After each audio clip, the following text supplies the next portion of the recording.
Donald Trump coloca a Honduras dentro de las prioridades geoestratégicas regionales, consideran analistas. 33 expresidentes de América Latina instan al sistema interamericano a estar alerta sobre elecciones en Honduras ante acoso de los órganos electorales. 8 magistrados de la Corte piden a la presidenta de la Corte convocar de urgencia al Pleno para resolver estado de excepción. Inicia veeduría internacional de los comicios y misión de la OEA se reúne con presidenciables de los partidos políticos y el COE. Unión Europea anuncia prórroga por un año más para la vigencia del reglamento cero deforestación en la caficultura. Encuentran sin vida y con señales de tortura el cuerpo de un joven médico que salía de su turno de trabajo en el hospital escuela. Donald Trump anuncia acciones por tierra contra narcos venezolanos y Maduro ordena a la Fuerza Aérea estar lista para defender a Venezuela. Este es su noticiero TN5 Estelar con Renato Álvarez y Cristina Rodríguez. Muy buenas noches, Honduras. Bienvenidos a una nueva emisión del Noticiero Líder. ¿A cuántas horas exactamente estamos del proceso electoral? Comienza a las 7 de la mañana del domingo. 7 de la mañana del domingo. Estamos a las 9 de la noche. A 9 de la noche del viernes 24, del sábado 48. ¿Dónde tenemos? 2 días. 2 horas 57 minutos. 2 días, 2 horas 57 minutos, 12 segundos ahora. Ahí está. Este es el tiempo que resta para el proceso electoral de Honduras 2025, en que elegiremos un presidente, 3 designados presidenciales, 298 corporaciones municipales y 128 diputados, propietarios y suplentes. La noticia del día es presentada por Claro. Honduras lo tiene claro, con la mejor red y la red más rápida de Honduras. La intempestiva incursión del presidente de Estados Unidos, Donald Trump, en el ambiente político electoral hondureño, indistintamente del mensaje enviado, deja claro que Honduras se ha vuelto un objetivo de interés geopolítico para Washington, en donde Trump parece no estar dispuesto a perder un aliado estratégico en el hemisferio occidental, mucho menos que este avance de lo que él considera como el narcoterrorismo. Así piensan los analistas. El mensaje del presidente de Estados Unidos, Donald Trump, sobre el proceso electoral hondureño responde a una estrategia geopolítica. Tras perder influencia en Venezuela y Nicaragua, Washington ve a Honduras como un bastión que no está dispuesto a ceder en una región cada vez más disputada, según este experto en diplomacia. Definitivamente, es que recordemos que Estados Unidos tiene intereses muy importantes en nuestro país, no solo por el tema migratorio, comercial, inversión, sino que también tenemos presencia de las Fuerzas Armadas de Estados Unidos en nuestro territorio y también el tema geopolítico que se ha intensificado en esta elección con la presencia, por supuesto, más fuerte ya de China y Rusia. Donald Trump sorprendió este miércoles con un inusual mensaje que exhortaba a votar por el candidato del Partido Nacional, al tiempo que hacía fuertes críticas a la candidata del oficialismo, Rixi Moncada y Salvador Nasralla, del Partido Liberal, a escasos días de los comicios en pleno silencio electoral. Esta socióloga considera que el mensaje del presidente trasciende lo electoral. Lo califica como una advertencia clara. Estados Unidos tiene la mirada puesta en Honduras y considera al país un aliado estratégico por su ubicación, su relación histórica con Washington y su peso en temas de migración y seguridad. Probablemente ellos culpaban al Partido Demócrata, que había sido muy flexible, muy indiferente, que había abandonado la región. Y si a ellos les pasa lo mismo estando en el poder, es un lujo que ellos no pueden permitirse, es un tema de orgullo. En este contexto, la declaración de Trump llega mientras la Casa Blanca mantiene frentes abiertos en otros puntos del mapa, desde la guerra en Ucrania hasta la crisis venezolana. Aún así, el mensaje sugiere que Centroamérica y en particular Honduras sigue en la lista de prioridades de la política exterior estadounidense. Se sabe de que hay una estrategia clara de cohesionar la derecha.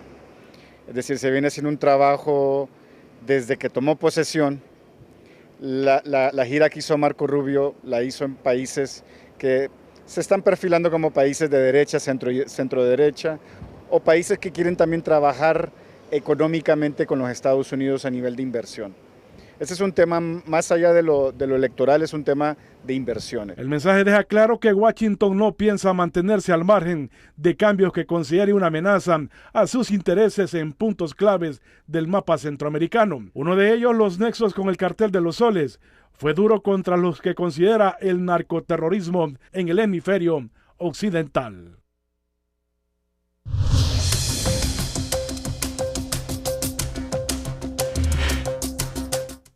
Este jueves, la Coordinación de Izquierda de Honduras manifestó su preocupación ante las amenazas del proceso electoral del domingo 30 de noviembre, encabezada por grupos conservadores de Estados Unidos, y acusaron a una congresista del estado de la Florida de encabezar un lobby en el Congreso estadounidense para promover la desestabilización política en Honduras.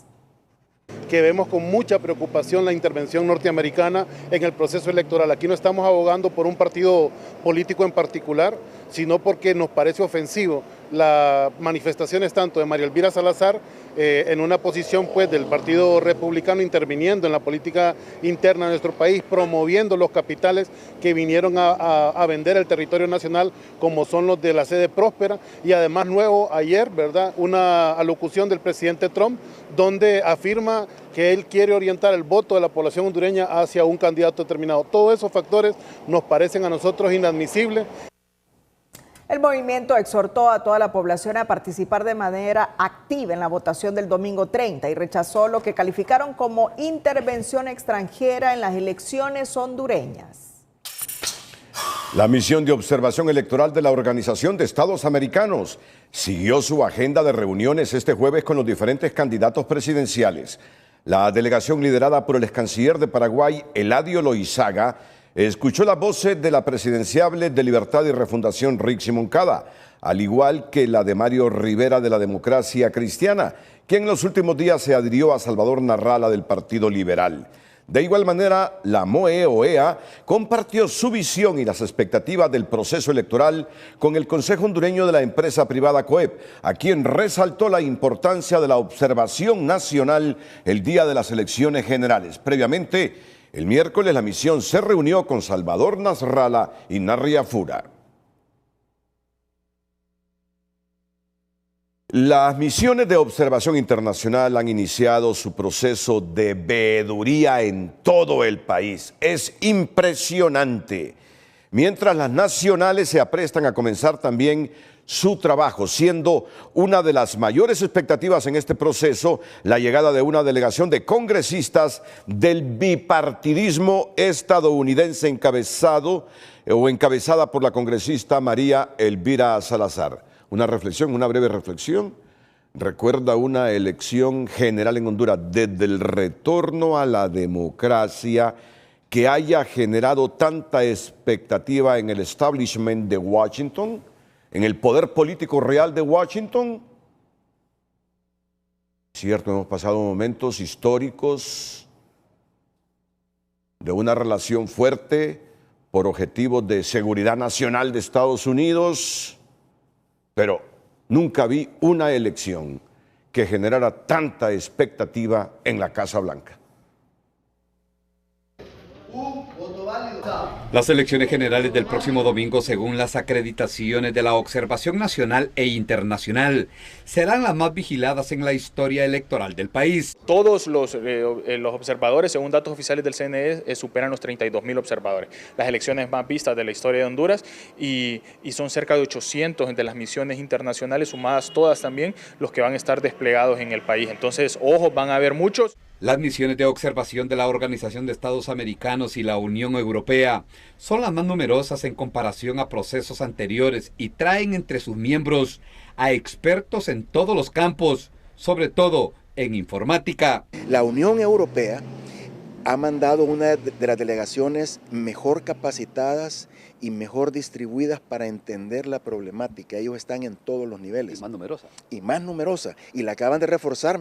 Pero la atención de estas elecciones generales va más allá. Por primera vez, 8 congresistas bipartidistas de los Estados Unidos llegan a Honduras a ver, anotar y comunicar lo que pase antes, durante y después del próximo domingo. Inédito, ¿no? 8 congresistas que están preocupados, ¿no?, por el desarrollo del proceso electoral en Honduras van a estar presentes, fueron acreditados de manera unánime, que hay que decirlo, por los 3 consejeros del Consejo Nacional Electoral, y van a estar en el país, entiendo que a partir de mañana. 32,000 observadores nacionales y 800 internacionales estarán dentro y en los alrededores de los centros de votación para documentar cualquier anomalía o intento de burlar la voluntad de los electores. A la cúpula de Libre le mando un mensaje. Cuidadito, se les ocurre un golpecito, porque si viene un golpecito ya el mundo ya sabe lo que ustedes andan haciendo. Y se lo advierto a Roosevelt, usted tiene que garantizar la paz interior, no molotes. La misión de observación de la Unión Europea no esperará 2 meses para brindar un primer informe. Esta vez en 48 horas hará público un punteo de todo lo que vio y anotó, una línea que seguirá la OEA, y no se descarta que también los 8 congresistas de los Estados Unidos. Mediante un pronunciamiento firmado por 33 expresidentes de América Latina, la Iniciativa Democrática de España y las Américas, Grupo IDEA, instó a los órganos del sistema interamericano a que estén alerta y vigilantes sobre esta nueva deriva que atenta contra uno de los elementos esenciales de la experiencia democrática de las Américas en Honduras, en vista de las amenazas que están siendo víctimas los diferentes funcionarios electorales, así como por el estado de excepción y la interferencia en el proceso eleccionario del Estado Mayor Conjunto de las Fuerzas Armadas. En ese sentido, recuerdan que la Carta Democrática Interamericana no solo prescribe y obliga a la celebración de elecciones periódicas, libres, justas y basadas en el sufragio universal. Igualmente dispone la responsabilidad internacional de cada Estado en cuanto a asegurar y llevar a cabo y garantizar procesos electorales libres y justos, todo lo cual se encuentra bajo grave cuestionamiento y respetándose a la soberanía popular hondureña. Miremos los nombres de los presidentes. Mario Abdo de Paraguay, no le miro acento a la O. O sí, o no la distingo de aquí, no. Abdo. Carlos Alvarado de Costa Rica, Yanín Áñez de Bolivia, Oscar Arias de Costa Rica, José María Aznar de España, Nicolás Ardito Barleta. Vamos a ver si podemos darle celeridad para terminar de leer los nombres de todos estos expresidentes que mediante un pronunciamiento instan a estar alerta por las cuestionadas elecciones de Honduras. Ahí vemos, nos quedamos con Nicolás Ardito Barleta de Panamá, Felipe Calderón de México, Rafael Ángel Calderón de Costa Rica, Laura Chinchilla de Costa Rica y Alfredo Cristiani de El Salvador. 8 magistrados de la Corte Suprema exigieron a la presidenta Rebeca Raquel Obando convocar de inmediato al Pleno para resolver los amparos contra el decreto PCM 37-2025 que prorrogó el estado de excepción sin seguir el procedimiento constitucional del artículo 187. La presión aumentó con nuevos recursos presentados por la titular del CONADE, Blanca Izaguirre, y el alcalde de Talanga, quienes señalan afectaciones a derechos fundamentales con varias impugnaciones acumuladas y la solicitud formal de 8 magistrados. La presidenta de la Corte Suprema debe llamar al Pleno sin más retrasos, especialmente ante la cercanía del proceso electoral. Y aquí tengo los nombres de los 8 magistrados que le han hecho esta solicitud a la presidenta de la Corte Suprema de Justicia. Los pueden ver en pantalla. Los pueden ver en pantalla. Luis Fernando Padilla Castellanos, magistrado Sala Constitucional. Francisca Villela Zavala, magistrada Sala Constitucional. Walter Raúl Miranda Sabio, de la Sala Penal. Igual de la Sala Penal, Nelson Danilo Mairena. Gaudia Alejandra Bustillo, de la Sala Civil. Ani Belinda Ochoa Medrano, de la Sala Laboral de lo Contencioso Administrativo. Isbela Bustillo Hernández, de la Sala Constitucional. Odalis Aleida Nájera Medina, de la Sala Laboral de lo Contencioso Administrativo. Sala Laboral Contencioso Administrativo. 8 magistrados. 8 magistrados. Por eso, 8 de 15. Ya sabemos que son 15 los magistrados de la Corte. 8 de 15 que le están pidiendo Vamos por favor al Apple TV, que le están pidiendo a la presidenta de la Corte Suprema de Justicia una convocatoria urgente a sesión de pleno de magistrados y magistradas a fin de conocer y deliberar los diferentes recursos de amparo contra el decreto ejecutivo número PCM 37-2025 referente al estado de excepción, ya que inciden directamente en el interés público y en el adecuado funcionamiento de justicia. Magistrados de la Corte Suprema de Justicia ponen a prueba la cultura democrática y la defensa del derecho de la presidenta de la Corte Suprema de Justicia. Le están pidiendo una convocatoria para deliberar sobre estos temas, porque la comunidad internacional está pidiendo a Honduras, le está pidiendo al gobierno, le está pidiendo la institucionalidad del Estado de Honduras, que al menos suspenda temporalmente el estado de excepción, que no se concibe en los países democráticos, que un pueblo vaya a elecciones con libertades restringidas. No solo se puso a prueba Sonia Marlina Dubón, la magistrada de la Sala Constitucional. Ella votó y dijo no, 4-1 eso, pasa al pleno. Ahora se pone a prueba cuánto derecho tiene en el corazón la presidenta de la Corte y en su cerebro. A ver si atiende esta solicitud de 8 de 15 magistrados de la Corte Suprema de Justicia. El claustro de profesores de la Facultad de Ciencias Jurídicas de la UNA emitió un pronunciamiento este jueves declarando que el decreto ejecutivo PCM 37-2025, que prorrogó el estado de excepción, no goza de validez jurídica al no cumplir el procedimiento constitucional del artículo 187 constitucional. Los académicos señalan que el Poder Ejecutivo no puede suspender derechos sin someter el decreto al Congreso Nacional para su ratificación, modificación o rechazo, y que al obviar ese paso, el acto deviene en nulo constitucionalmente. El pronunciamiento también advierte que el decreto viola la Convención Americana de Derechos Humanos y la Carta Democrática Interamericana al restringir libertades sin justificación. Y durante la supervisión de los trabajos en el Aeropuerto Internacional de Roatán, la presidenta Castro exclamó: misión cumplida a pocas semanas de culminar su periodo gubernamental. Además, hizo un llamado a los hondureños para que acudan a las urnas a ejercer el sufragio el domingo. Vamos a elecciones de un nuevo gobierno que asumirá la conducción de 4 años en este país. Que esa paz y esa tranquilidad pueda reinar en el corazón de todos los hondureños en todos estos días que faltan. Debemos de sentirnos con satisfacción y con alegría de que muy pronto vamos a participar nuevamente en el único espacio que hasta hoy nos es permitido, democrático, para el pueblo hondureño, de poder ejercer el sufragio con libertad, con paz, transparencia, que eso debe de ser el sentir y el pensar de todos los hondureños. Castro destacó que ahora sí se puede decir realmente que Honduras está cambiando al destacar sus resultados en estos últimos 4 años. Vamos a nuestra primera pausa comercial. Cuando regresemos, los empleados que laboran en la Secretaría de Finanzas, Banco Central de Honduras y la Comisión Nacional de Bancos y Seguros no tendrán feriado el lunes. Lo había decidido el 24 el gobierno, todos los empleados públicos que fueran a votar el domingo y que se les concedía feriado el lunes para que retornaran ya a estar presentes en sus tareas laborales públicas el martes. Pero exceptúa, entre otros, esta vez a los que laboran en el Banco Central, la Comisión Nacional de Banca y Seguros y también los de la Secretaría de Finanzas, a trabajar el lunes.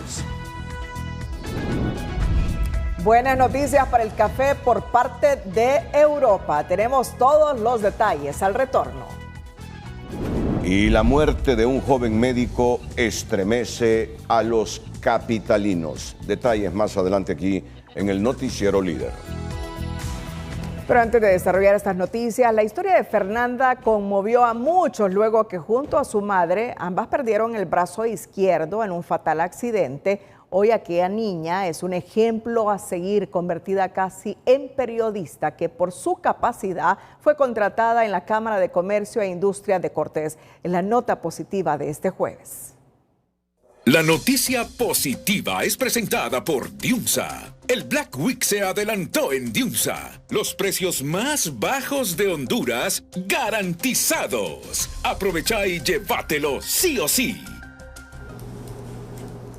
Fernanda del Cid no se rindió. A pesar de perder uno de sus brazos en un trágico accidente vial en el que su madre también sufrió la misma pérdida, hoy como futura periodista ha demostrado una increíble fuerza de voluntad. Le dijeron a mi papá que solo me daban 72 horas de vida y si no despertaba pues me iban a desconectar de la máquina que me tenía con respiración. Entonces gracias a Dios desperté y pues ahora estoy desempeñándome. La adversidad nunca fue un obstáculo para aquella niña que hoy es un ejemplo para su madre. ¿Quién recuerda el fatídico día en que ambas perdieron sus extremidades? A pesar de ese trágico momento, Fernanda siempre supo lo que quería. Han pasado 9 años y esos 9 años han sido de una victoria que inalcanzable, podría decir, si Dios no hubiera estado ahí con ella. Y ya se convirtió en toda una licenciada en periodismo. La Cámara de Comercio e Industria de Cortés le abrió las puertas a la joven que se desempeña en un proyecto de investigación donde aprecian su excelente desenvolvimiento profesional pese a su poca experiencia.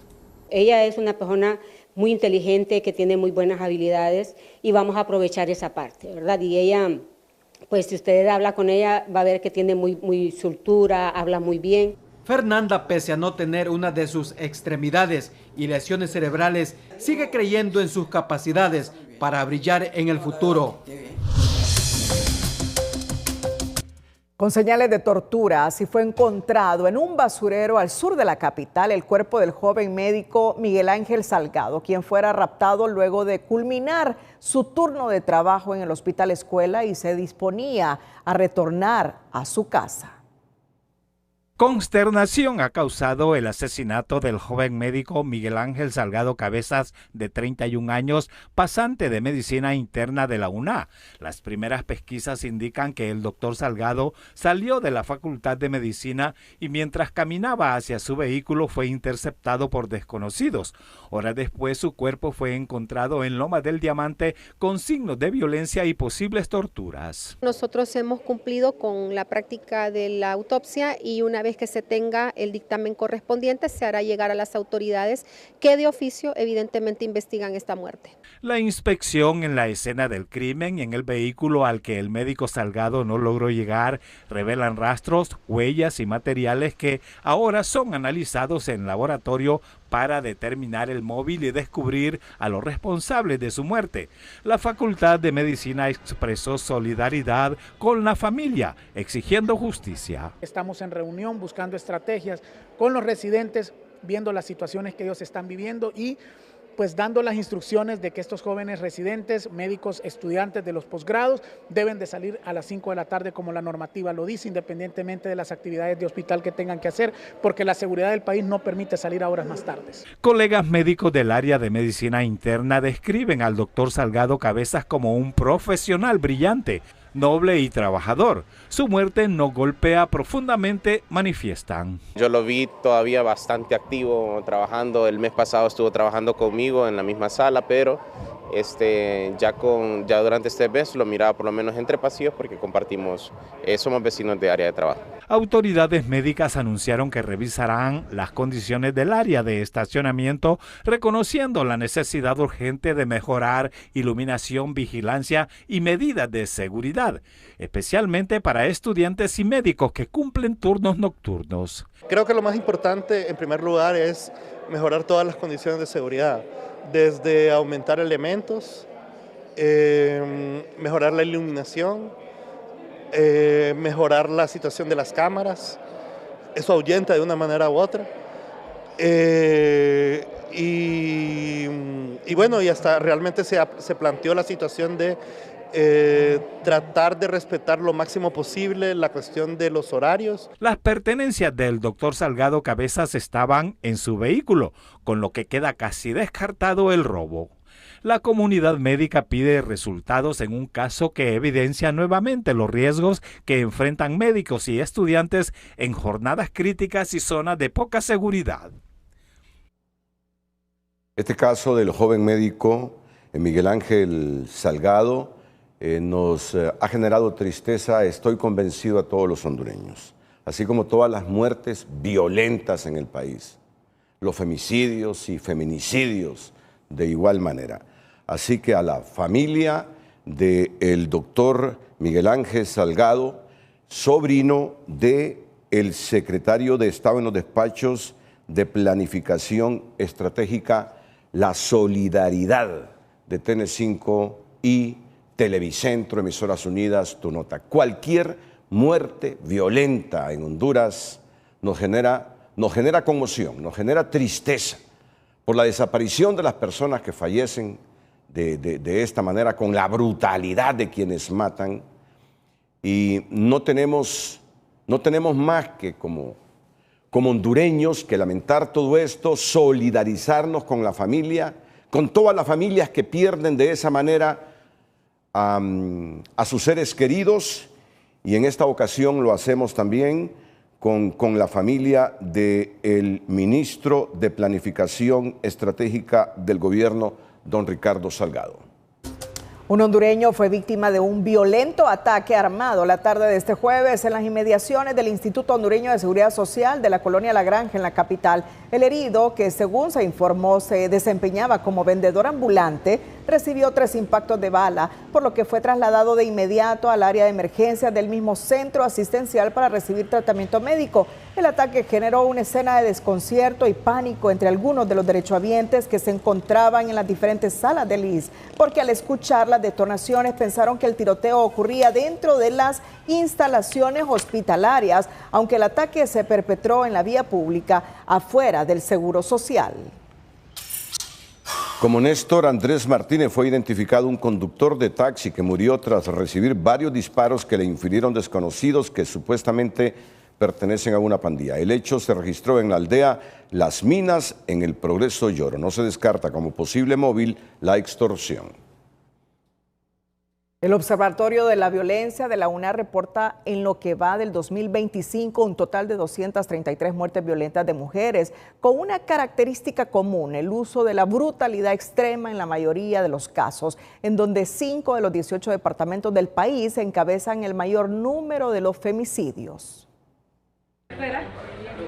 Honduras llega a su proceso electoral más intenso y enfrentando una nueva amenaza: la desinformación generada con inteligencia artificial, una ola de audios clonados, videos manipulados y fotografías fabricadas que buscan sembrar caos, confusión y desconfianza en el electorado.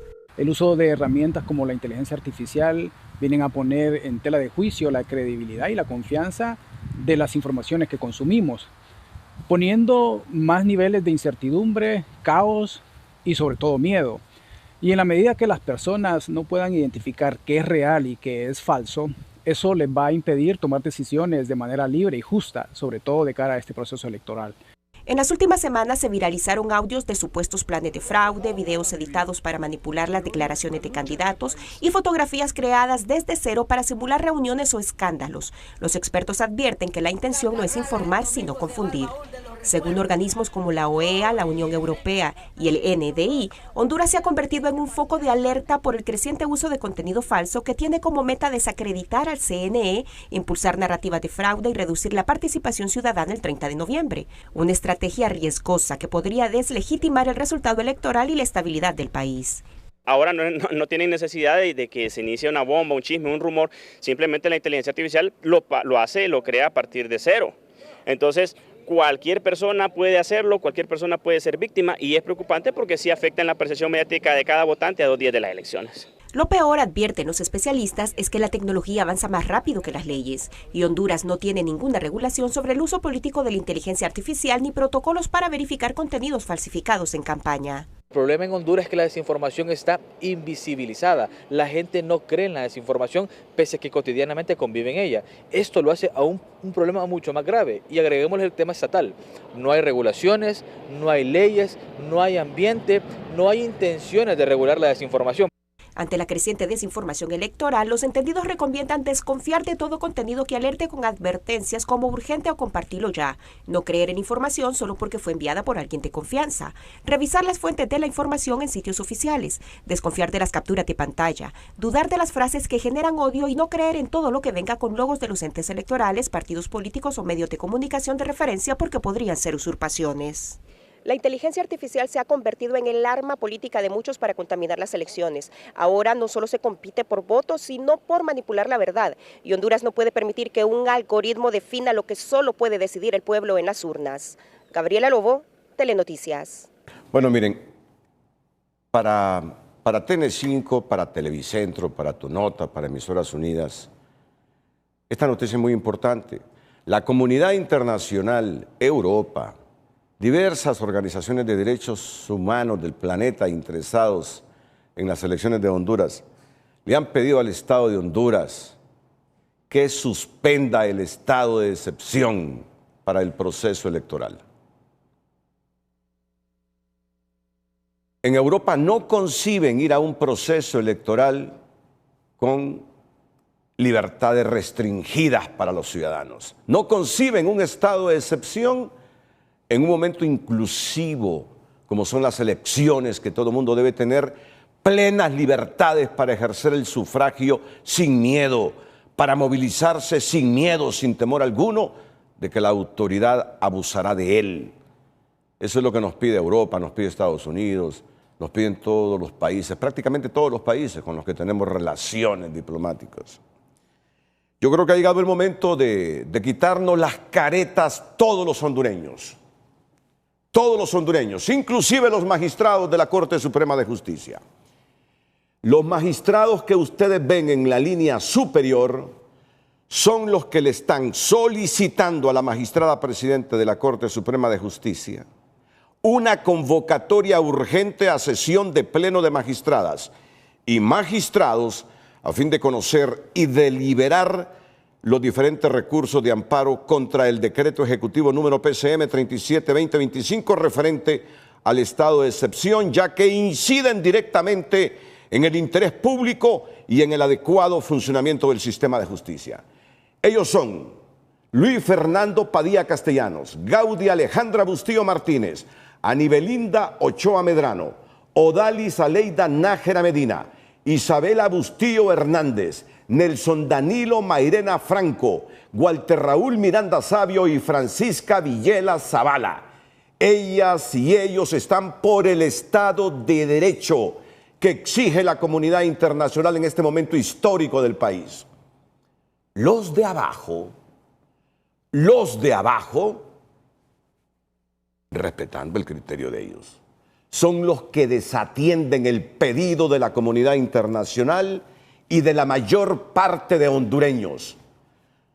A la magistrada presidente se le ha pedido que convoque de urgencia a sesión para deliberar esos recursos que hay ahí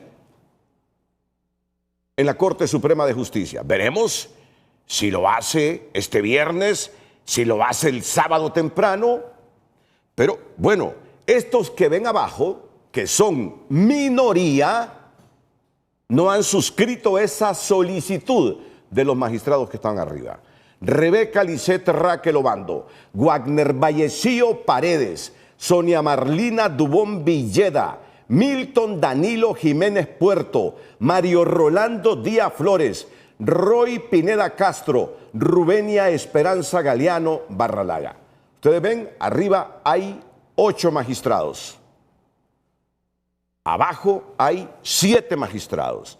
Si en este momento, atendiendo el pedido de los hondureños y de la comunidad internacional, convoca urgentemente a sesión de pleno de magistradas y magistrados para atender este asunto la presidenta de la Corte Suprema, al menos se suspendería temporalmente el estado de excepción. Al menos se suspendería el estado de excepción. porque asumimos que los de abajo no quieren que se suspenda el estado de excepción. Quieren que vayamos a elecciones con libertades restringidas. Si hoy se convoca a sesión, quedaría 8-7. No van a declarar inconstitucional, porque yo he hablado con algunos magistrados y me han dicho, no cabe la inconstitucionalidad sobre este recurso, pero la suspensión temporal sí cabe. Sí cabe. Los de arriba parecen ser los que adoran y están adheridos al pedido internacional y con más cultura democrática, Son 8, los de abajo son 7. Entiendo que les pidieron a todos que suscribieran, o por lo menos a 14, que suscribieran esa solicitud para que convoque la magistrada presidenta Rebeca Lisset Raquel a una sesión de pleno. Pero los de arriba están claros. Honduras no puede ir a elecciones con libertades restringidas. Los de abajo parece que no están claros. Bueno, Cristina, vamos a retomar este tema de la violencia electoral porque hoy tenemos un informe de que son las elecciones, fíjate, más violentas que hemos tenido. Y es en la recta final hacia las elecciones generales del Instituto Universitario en Democracia, Paz y Seguridad de la UNA, presentó su quinto boletín de observación electoral que registra 835 conflictos y 302 casos de violencia política desde septiembre de 2024 hasta el 18 de noviembre. Este proceso electoral se perfila como uno de los más violentos en los 5 periodos que lleva la universidad monitoreando. Porque cuando son las 9 de la mañana con 26... Y esto es básicamente porque, por ejemplo, el proceso electoral 2021 se registraron 114 casos de violencia y en este llevamos 312, es decir, casi el triple de lo que se registró en el proceso electoral pasado. Así que el llamado, si es a mermar la violencia, es directamente a los miembros de los partidos políticos, a los representantes de estos partidos políticos y a las autoridades, porque son las que más violencia ejercen, aunque también son las principales víctimas, pues se atacan entre ellos. El monitoreo registró 13 homicidios vinculados a violencia política en departamentos como Comayagua, Atlántida, Lloro, Colón, Lempira, Santa Bárbara y Francisco Morazán. Los meses más conflictivos fueron marzo, con 256 casos durante las primarias, octubre con 184 y noviembre con 110 casos. Pues ahí se complementa la información que dimos a conocer hace algunos minutos. Son las elecciones más violentas que hemos tenido en el país. Esperemos que reine la paz, la cultura democrática y la sabiduría de Dios para la culminación de este proceso electoral el domingo con las elecciones generales. Y en estado de excepción, el Observatorio de la Violencia de la UNA reporta en lo que va de 2025 un total de 233 muertes violentas de mujeres con una característica común, el uso de la brutalidad extrema. La violencia contra las mujeres se ha convertido en una epidemia desatendida que le arrebata la vida a una hondureña cada 32 horas. En 2024, el Observatorio de Violencia de la Universidad Nacional registró 240 muertes violentas de mujeres y en lo que va de este 2025 ya se reportan 233 casos, de los cuales más del 46% de las víctimas fueron atacadas con brutalidad extrema, un reflejo del ensañamiento que marca estos crímenes. El arma de fuego está ocupando el primer lugar en todas las muertes violentas de mujeres, pero en la violencia intrafamiliar y en el feminicidio íntimo son las armas cortopunzantes o las armas blancas. No solo es las que matan, las que violan también, las que agreden y que llenan los hospitales y las clínicas para ser atendidas. Según el informe de la Universidad Nacional, el año pasado al menos 20 hondureñas murieron de forma violenta cada mes en el país, siendo casi la mitad de las víctimas mujeres entre los 15 a 34 años de edad. Esta cifra alarma a esta activista, quien lamenta que féminas jóvenes estén muriendo a diario sin que la situación sea una prioridad de las autoridades y de quienes aspiran llegar al poder. En este proceso electoral vemos más de lo mismo, insultos, acusaciones contra acusaciones, y lo que menos tenemos son propuestas que reivindiquen la vida y la dignidad para las mujeres. Cortés, Francisco Morazán, Olancho, Lloro y Atlántida son los departamentos con mayor ocurrencia de casos. En casi el 71% de los hechos registrados, la muerte se asoció con razones de género y presentan altos niveles de impunidad, situación que a criterio de esta especialista se debe a la politización de la justicia y del poder legislativo. El Congreso Nacional pues ha estado parado, ha avanzado en otras cosas, pero más que todo son otras leyes, otros tipos de reformas, el Código Penal, por ejemplo, se han empezado discusiones, también se han empezado discusiones para la reforma de la ley de violencia doméstica, pero todo queda en conversaciones y nada concreto. La escalada de delitos sexuales contra las hondureñas es otro tema que despierta las alarmas. El año pasado, la Dirección de Medicina Forense practicó más de 9.000 evaluaciones a mujeres, de las cuales casi 2.000 fueron por abusos sexuales y más de 1.500 por agresiones de sus compañeros sentimentales o exparejas.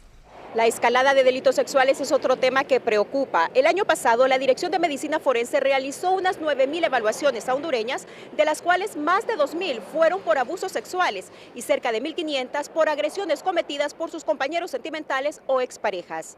Gabriela Lobo, Telenoticias.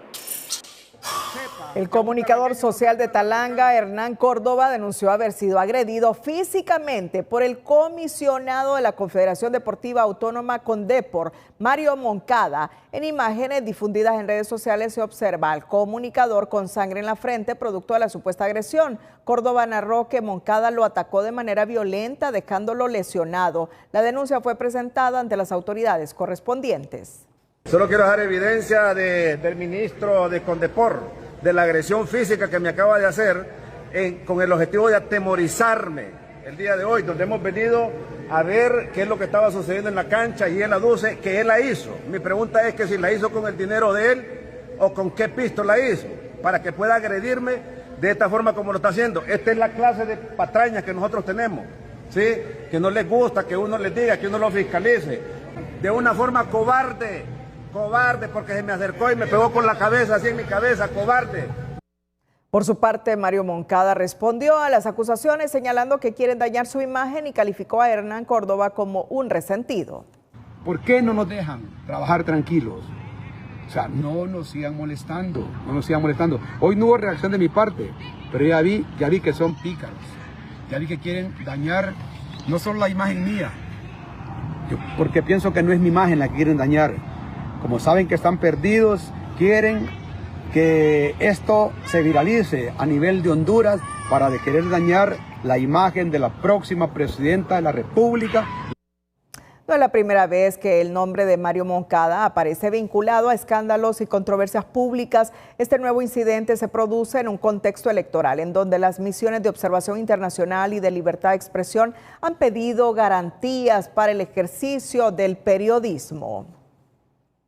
Las agresiones hacia la prensa bajo diversas manifestaciones ha llevado a organismos de libertad de expresión a instalar un centro de monitoreo y líneas de emergencia para atender denuncias y dar asistencia a los comunicadores sociales y periodistas. Sepa que a un talangueño no se le puede andar La tocando. agresión contra el comunicador Ángel Hernán Córdoba por parte del comisionado de Condepor Mario Moncada en Talanga es un reflejo de la escalada de violencia contra la prensa a pocos días de las elecciones. El hecho coincide con las advertencias de las relatoras de la ONU, quienes señalan que el periodo preelectoral está marcado por discursos estigmatizantes y ataques contra periodistas y defensores. Nosotros no somos enemigos, lo hemos dicho un sinnúmero de veces, no somos enemigos del poder, ni tampoco tenemos por qué ser amigos. Única y simple y sencillamente cumplimos una labor que es de informar. La Red Centroamericana de Periodistas también reporta una creciente ola de agresiones. Señalan que la participación de instituciones públicas en la estigmatización y deslegitimación de medios alimenta la autocensura y evidencia un patrón de hostigamiento. Ante este escenario, CELIBRE activará un centro de crisis el 30 de noviembre, con líneas de emergencia para periodistas que enfrentan amenazas o restricciones durante la jornada electoral. Por eso CELIBRE está trabajando con algunas organizaciones, creando una mesa especial para atender los temas de que puedan ocurrir en el proceso eleccionario, antes, durante y después, porque tenemos temores fundados viendo estas actuaciones que puedan querer afectar a la prensa en esos días de cobertura electoral. El Colegio de Periodistas también activa el número 9570-7763 para sus agremiados y reporteros a nivel nacional. El CONADE registra este año casi 80 hechos violatorios a la libertad de expresión, amenazas, agresiones, acoso judicial, violencia digital, detenciones arbitrarias, desplazamiento forzado, el cierre de un canal y 2 muertes violentas vinculadas a medios. Sí, hay que recordar que los medios de comunicación vienen siendo el cuarto poder del Estado, como se denominan, y que sin duda alguna realizan una labor sumamente importante. Y siempre lo hemos dicho, difundir la información y el derecho, y esto digamos pega con el derecho que tiene la ciudadanía a poder recibir esa información. De esa manera es transparentar el proceso electoral. La violencia contra la prensa no solo golpea a los periodistas, golpea el derecho de la ciudadanía a estar informada. Más adelante les informaremos, 137 militares retirados emiten pronunciamiento en favor de Honduras y de 3 generales procesados.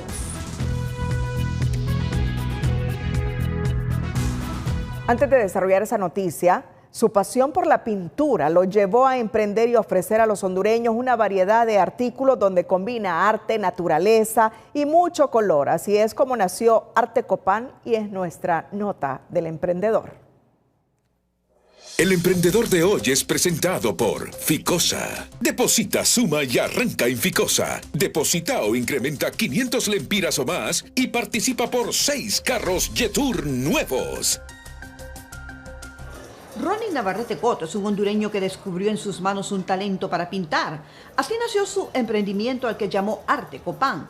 Plasma en sombreros, gorras, madera, llaveros y otros artículos, mucho de lo que ofrece la naturaleza. Me centro más en lo hondureño, ¿verdad? Lo que tenemos en guacamayas es lo que más el público pide.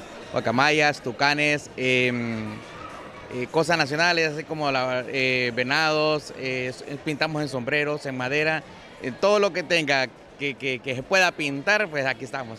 Ronnie es un docente que comparte sus conocimientos con sus alumnos porque dice que el arte, además de fomentar la creatividad, puede representar una oportunidad para emprender. Mire que a mí me gusta mucho enseñar lo que sé y pues en la clase de arte es lo que más me apasiona. Cuando llega el momento de la clase sacamos nuestros instrumentos y les digo a los alumnos vamos a pintar. Entonces trato de enseñarles lo que sé. Sus creaciones captan la atención de los hondureños y extranjeros que lo contactan por medio de sus redes sociales. Me pueden contactar a través de mi número telefónico 8857-7572 y pues nuestras redes sociales, que ya sea Facebook o Instagram.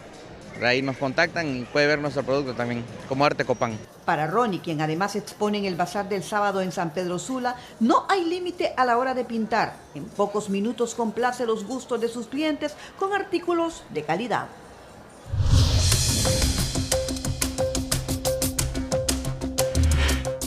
En Educación Financiera le ofrecemos algunos pasos que debe considerar para hacer que le vaya bien económicamente. Educación Financiera es presentada por Banpaís. Compra todo lo que quieras y divídelo en cuotas 0% interés con tus tarjetas de crédito Banpaís. Pasos para lograr la prosperidad económica. Su situación financiera es suya y de nadie más. Trabaje en pensamientos que atraigan la riqueza. Menos premios, más riqueza. Puntee su estrategia para crear abundancia. Sáquele el jugo a su habilidad para producir.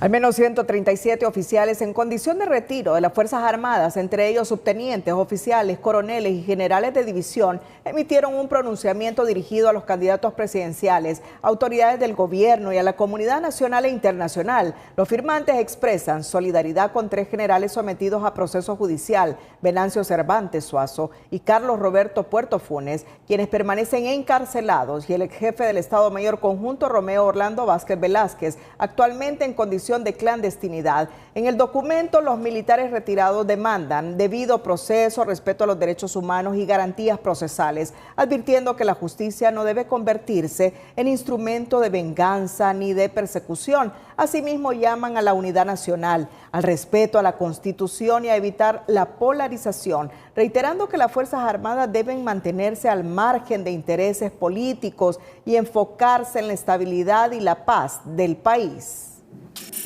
Y la Secretaría de Gobernación quita feriado del 1 de diciembre a Finanzas, Banco Central y Comisión Nacional de Banca y Seguros. La Secretaría de Gobernación, Justicia y Descentralización informó este jueves mediante un comunicado que tras las respectivas valoraciones del caso se ha identificado la necesidad de que las instituciones responsables del sistema financiero y presupuestario del país se mantengan en funciones el 1 de diciembre, pese a que el 24 de noviembre se concedió asueto a todas las dependencias estatales, instituciones descentralizadas y desconcentradas. En ese sentido, deberán laborar el lunes después de las elecciones generales, tanto la Secretaría de Finanzas, en especial las áreas de Tesorería y Contaduría, Banco Central de Honduras y la Comisión Nacional de Banca y Seguros. Así que a cambiar los planes, sí, ¿verdad? Sí. Las llaves de los centros educativos deben ser entregadas a organismos electorales, no a las Fuerzas Armadas, afirma un exconsejero electoral.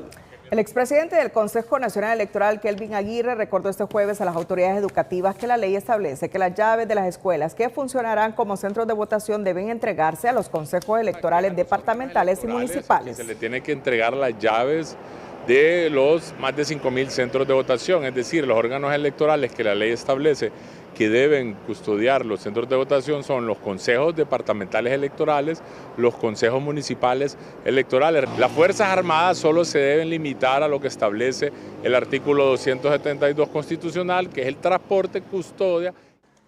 El llamado surge luego que en municipios de Copán y de la zona sur, dirigentes liberales denunciaron que directores departamentales giraron instrucciones a los directores de centros educativos para entregar las llaves a los militares. Sin embargo, el ministro de Educación asegura que están actuando conforme a ley. A 2 días de las elecciones generales, las maletas electorales salieron este día para 10 municipios del departamento de Francisco Morazán. Solo queda pendiente el Distrito Central, mientras inicia el pago de la deuda a los partidos políticos que también se preparan para instalar sus juntas receptoras de votos a nivel nacional. La distribución de las maletas electorales entra en su fase final con el envío desde tempranas horas del día a los primeros 10 municipios de Francisco Morazán. El recorrido continuará el viernes y concluirá el sábado en el Distrito Central. Las Fuerzas Armadas reiteran al pueblo hondureño que el material electoral estará en tiempo y forma en cada uno de los centros de votación en todo el país. Todas las maletas electorales salieron con sus respectivos GPS, como una novedosa medida de seguridad para no repetir la experiencia de marzo. Mientras tanto, los partidos alistan sus estructuras a nivel nacional, luego de comenzar a recibir el pago de la deuda política.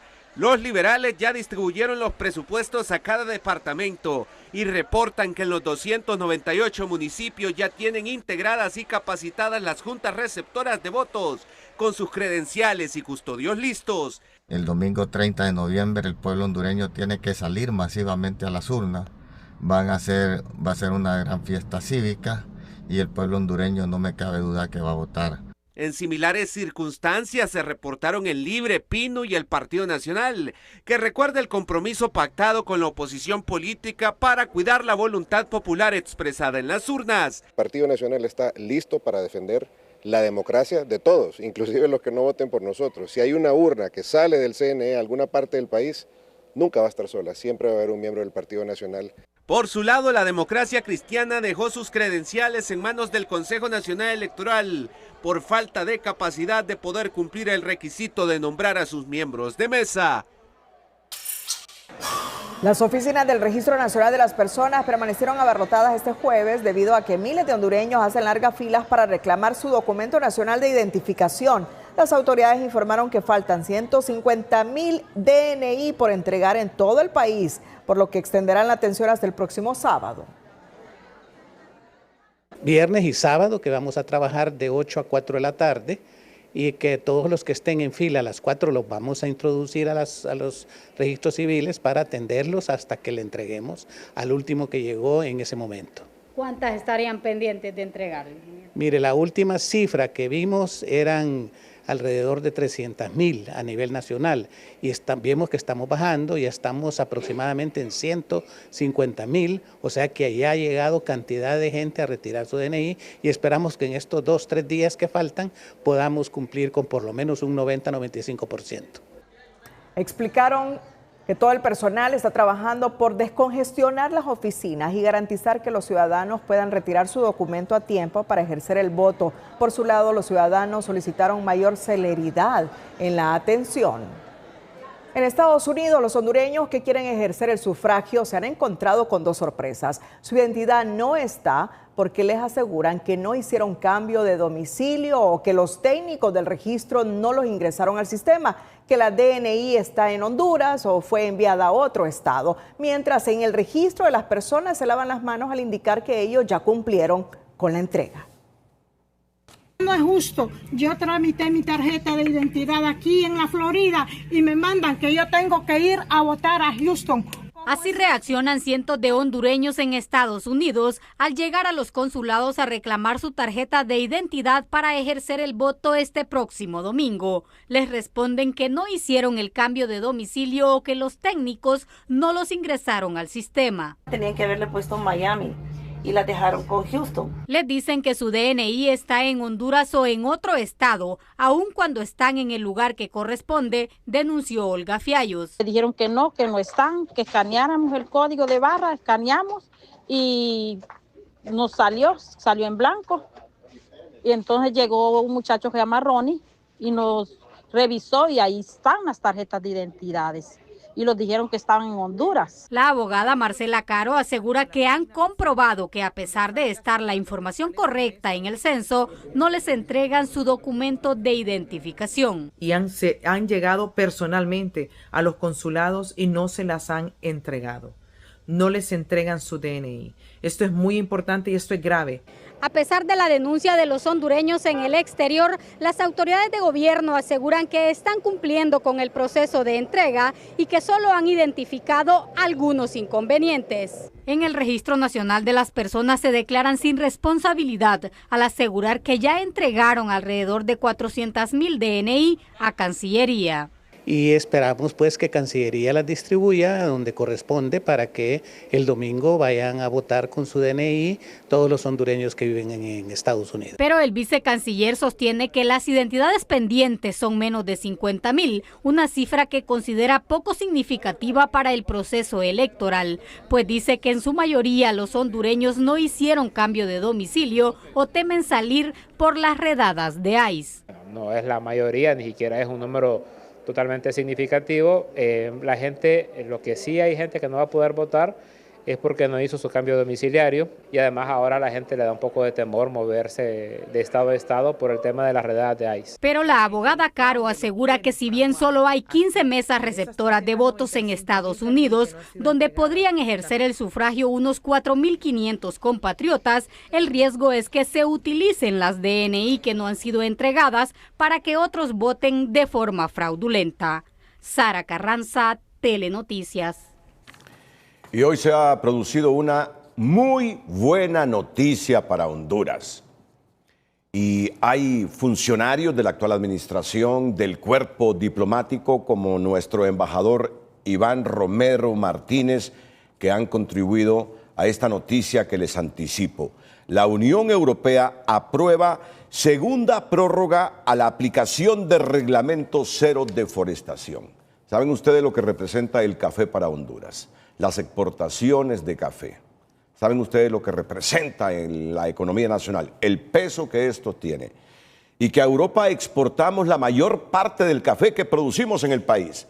Pero ellos han puesto algunas reglas como cero deforestación. Países que no respetan la naturaleza, que deforestan para cultivar café, son países que no pueden ingresar el grano de oro a Europa.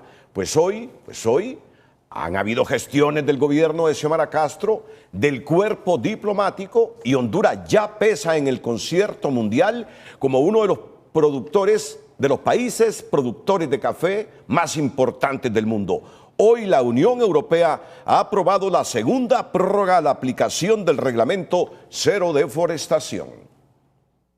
Economía Hoy es presentada por Cemento Bijao. Construir con calidad no es un gasto, es una inversión que garantiza tu seguridad. Cemento Bijao, el corazón de cada proyecto.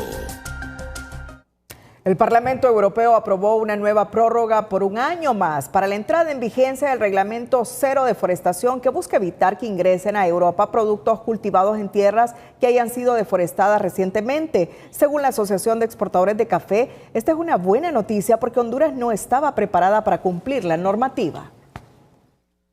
Estamos muy contentos porque tenemos un año más para dar fiel cumplimiento a ingresar al 100% del café que se exporta a la Unión Europea bajo el cumplimiento de esta normativa de cero deforestación. Definitivamente nos viene a ayudar mucho para dar el cumplimiento a esta nueva normativa. Estaba previsto que el reglamento empezara a regir a partir del 1 de enero de 2026, pero con la nueva prórroga entrará en vigor hasta enero del 2027. La normativa tiene impacto en las exportaciones de sectores como café, cacao, palma africana y carne vacuna. Y no solo café, correcto, esos otros productos también. El cacao, palma africana y carne vacuna que nos generan divisas para el país.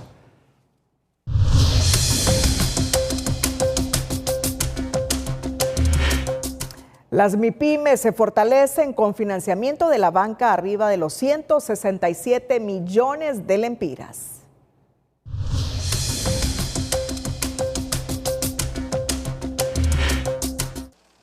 La Banca Nacional sigue siendo el principal brazo financiero de las micro, pequeñas y medianas empresas, sumando más de 167 mil millones de lempiras en créditos productivos a más de 140 mil MIPYMES a través de préstamos para capital de trabajo, compra de maquinaria y expansión de negocios. No se detiene y nosotros tenemos una cartera muy interesante. Tenemos alrededor de 147 mil microempresarios en las carteras de los bancos. Y tenemos propuestas de políticas públicas para cualquier gobierno que llegue para que sigamos apostándole a las MIPYMES. Este sector cada vez demanda más recursos que hoy llegan a pequeños comercios y negocios de servicios, muchos liderados por mujeres y jóvenes. Por eso, desde la IVA, plantean impulsarlo con políticas que faciliten la creación y formalización de este tipo de empresas. Nos encantaría, por ejemplo, ver ventanillas especializadas de que en donde con una sola parada el MIPYME pueda conseguir todos sus permisos, permiso de operación, permiso sanitario, permiso ambiental. No es que se les va a quitar la responsabilidad, pero que estén en un solo lugar. Solano remarcó que si las MIPYMES tienen crédito, hay más empleo, mayor formalidad y un mercado interno más dinámico. La Escuela de Locutores y Radio 1 galardonaron con el premio Micrófono de Oro al periodista Renato Álvarez, director del programa de debates Frente a Frente y el noticiero TN5 Estelar, ambos de la Corporación Televicentro. El acto fue realizado la noche del miércoles en la ciudad de San Pedro Sula, donde el destacado profesional de la comunicación envió un mensaje al país y las nuevas generaciones. Más comprometido me siento con la locución y el periodismo. Con estas palabras, el director de Telenoticias, Renato de Jesús Álvarez, recibió con humildad el galardón Micrófono de Oro, otorgado por la Academia de Locución de Honduras en el auditorio de la Universidad Pedagógica Nacional Francisco Morazán en San Pedro Sula. Sé que soy una moneda que genera simpatías, afectos y desafectos. Con absoluta seguridad y con el temor de Dios que tengo, pero esos valores que me enseñaron en mi casa, esos valores que me enseñaron en la iglesia, me han hecho ser un hombre que se conduce pidiéndole a Dios todos los días sabiduría con mucho rigor en la ética y en la moralidad. La noche fue emotiva y estuvo llena de personalidades que han influido por generaciones en el periodismo nacional, así como don Arnulfo Aguilar. Asimismo, la embajadora de Brasil como madrina de la ceremonia, autoridades educativas y grandes personajes de la literatura hondureña. Es por eso que este premio viene a fortalecer su compromiso con la verdad, afirmó nuestro director. Ya hace años que no pasaba una noche como esta. Tierna, sensible, afectiva, amorosa, y que me hace reforzar mi compromiso con todas esas expresiones que se han emitido en mi exaltación. Junto al director de Frente a Frente fueron premiados con el micrófono de plata el locutor Alcides Adrián Valladares por su gran trayectoria y el micrófono de bronce a la locutora revelación de Tropicalísima, Katia Perdomo. Feliz de poder ayudar a personas como Katia, feliz de tener una familia que me ha apoyado siempre y estoy totalmente seguro, sin duda alguna, esta carrera me fascina, esta carrera la disfruto. Me siento muy afortunada y me siento muy orgullosa de haber sido parte de esto. Le agradezco muchísimo a la Escuela de Locutores por haberme elegido como locutora revelación y agradezco, la verdad es que a toda la gente que me ha apoyado muchísimo. En el Noticiero Líder celebramos a los 3 galardonados y en especial al micrófono de oro que celebra más de 4 décadas de trabajo incansable y un legado que apenas comienza. Para Telenoticias, Kenia Chinchilla.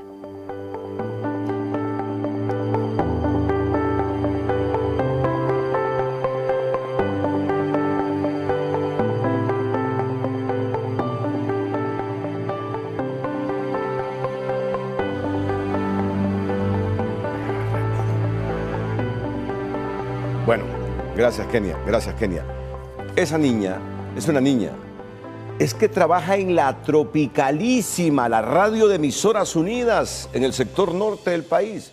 Impresionante esa niña. Esa niña, yo le digo niña con aprecio, con afecto. La vi ayer en un ejercicio como parte de la ceremonia de escribir, improvisar, ahí delante de todos nosotros. Sí. Como si estuviese en la cabina de radio de la Tropicalísima. Sí. Y me impresionó. Y en San Pedro Sula me dijeron, Renato, esa joven es un talento. Es un talento. Qué bien por los sanpedranos que tienen una voz tan bella en la Tropicalísima con Katia Perdomo. Y dije yo, voy a poner mis buenos oficios para que siga escalando y se vaya para Tegucigalpa. Impresionante esa joven de nuestro equipo de la Tropicalísima en San Pedro Sula y también de licenciado Alcides Valladares. Mira, me sentí querido ayer. Renato, no te imaginas el afecto de los sanpedranos. Muchos hondureños me escribieron ayer, Cristina, sí. Y Renato, ¿qué pasa que no está? Y ¿ya se jubiló? Dice. Sí, ya se jubiló. Les digo, Renato está en San Pedro Sula recibiendo este premio, este galardón. Renato, felicidades. Y mira, y yo les decía a todos, fíjate, me pusieron Renato de Jesús Álvarez. Este es mi nombre deportivo. Deportivo, porque usted de locutor deportivo. Se llama Renato Álvarez, no de Jesús. Correcto. Pero me encantó. Hoy que estaba reflexionando sobre esto, Renato de Jesús Álvarez, porque un periodista, un gran amigo mío en la América, hace ya muchos años, Tomás Vindel, sabiendo que yo no tenía el nombre de Jesús, me empezó a decir Renato de Jesús, y así me quedé con el de Jesús. Esto más, yo escucho que alguien dice, de Jesús. Y, bueno, un hijo mío, mi primogénito, Diego de Jesús. Diego. Para honrar a esa gente que complementó el de Jesús.